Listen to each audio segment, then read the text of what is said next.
اللہ کے نبی صلی اللہ علیہ وسلم نے کتاب اللہ کی روشنی میں جو شریعت ہم کو دی ہے، اس کے جو بنیادی اصول ہیں اور اس کے جو فنڈامنٹلز ہیں اور اس کے جو بنیادی پرنسپلز ہیں، اس میں قیامت تک بھی کوئی بدلاؤ نہیں آ سکتا اور نہ کوئی لا سکتا۔ جی لا سکنا تو چھوڑو، جو لا سکنے کی بات کرے گا کافر ہو جائے۔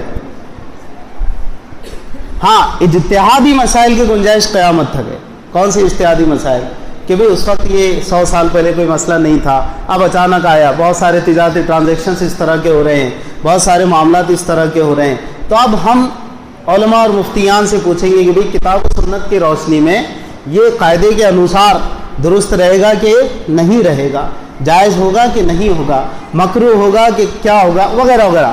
وہ مفتیان اس کو ڈیفائن کریں گے اور ڈیسائیڈ کریں گے کہ بھئی اس کی حیثیت اب شرعی قوانین کی روشنی میں جائز ہے، ناجائز ہے، حلال ہے، حرام ہے، مکروہ ہے، تنزیہی ہے، تحریمی ہے، جو بھی ہے وہ اجتہادی مسائل میں، ورنہ جو بنیادی اور فنڈامنٹلز ہیں اس میں اب قیامت تک کوئی بدلاؤ نہیں آئے گا۔ یہ ہر ایمان والے کو اپنا عقیدہ بنا لینا چاہیے۔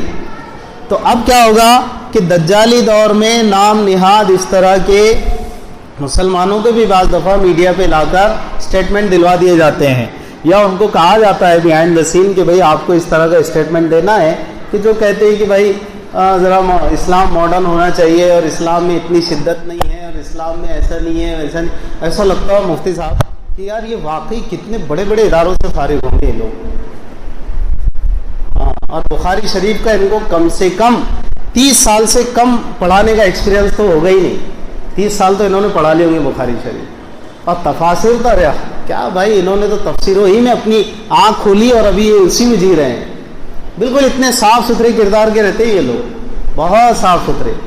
انہوں نے نہ کبھی فلمیں دیکھی ہوتی ہے، نہ فلمیں بنانا تو بہت آگے کی بات ہے، اور کبھی نہ کسی نامحرم کے گلے میں ہاتھ انہوں نے ڈالا ہوتا ہے، اور نہ کبھی کسی، یعنی بہت حیادار پردہ دار ہوتے ہیں یہ لوگ جو اس طرح کے بیانات دیتے ہیں۔ انتہائی ان کے گھروں کی خوات کر کے ایسا کبھی دیکھا۔ گانے وانے تو بہت آگے کی بات ہے، کہاں سوچ رہے ہیں آپ؟ اتنے صاف ستھرے لوگ بیانات دے رہے ہیں آج میڈیا پہ آ کر کہ بھئی اسلام کون سا چاہیے آپ کو، جدید چاہیے، قدیم چاہیے، کب تک آپ وہ 14 صدیوں پہلے والا اسلام لیں گے نعوذ باللہ من ذالک، اور کب تک آپ اس طرح سے پرانے دین کو چلاتے رہیں گے نعوذ باللہ۔ تھوڑا اس کو ماڈرنائز کیجئے، تھوڑا اس میں جدت لائیے، ہاں تھوڑا اس میں نیا پن لائیے، تھوڑا اس میں تبدیلی لائیے نعوذ باللہ من ذالک۔ ارے میرے بھائی، پہلے تو یہ ایسے بیوقوفوں کو کون سمجھائے کہ بھائی تو کہنا کیا چاہتا ہے یار، کبھی تو سمجھ ہی نہیں آتا ہے، گول مول بات عجیب۔ اگر ماڈرنائزیشن سے یہ مراد ہے کہ بھائی علماء کو بھی اپنی نصاب میں اس طرح کی تعلیم دی جاوے کہ وہ حالات حاضرہ کو سمجھے، تو تب تو بالکل most welcome, well and good. نہ صرف یہ کہ ویلکم، یہ تو ہونا چاہیے۔ اب تو چاہتے ہیں کہ ہم سے ایسے لوگ جڑ جائیں کہ جو ماڈرن ایجوکیشن میں ہمارا تعاون کر سکتے ہیں۔ اور اگر یہ کہا جائے کہ اجتہادی مسائل میں بھی علماء اکرام ذرا زیادہ اپنا ایک درد پیدا کریں مفتیان، تاکہ بر وقت اس کا سلیوشن ہمارے سامنے آ جائے کہ بھی یہ مسئلہ آیا تو فوراً جب اسٹڈی رہے گی تو فوراً اس کا جواب بھی آ جائے گا، یہ ایک الگ بات ہے۔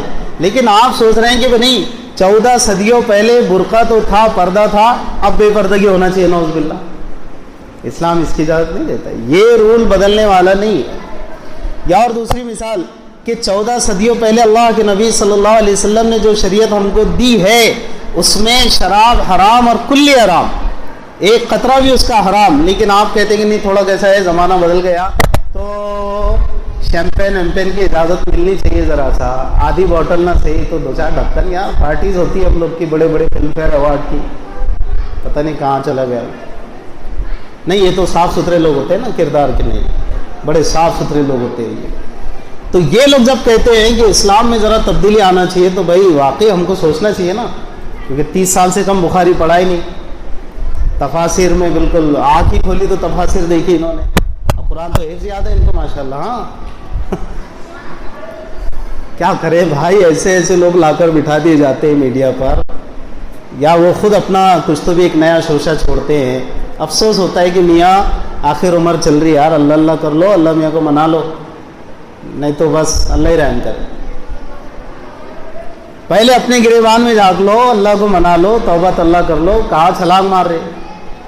تمہاری لیول کا پانی نہیں ہے، ادھر مت کودو. وہ اتنے اس میں رہ سکتے تو رہو، جان بچاؤ.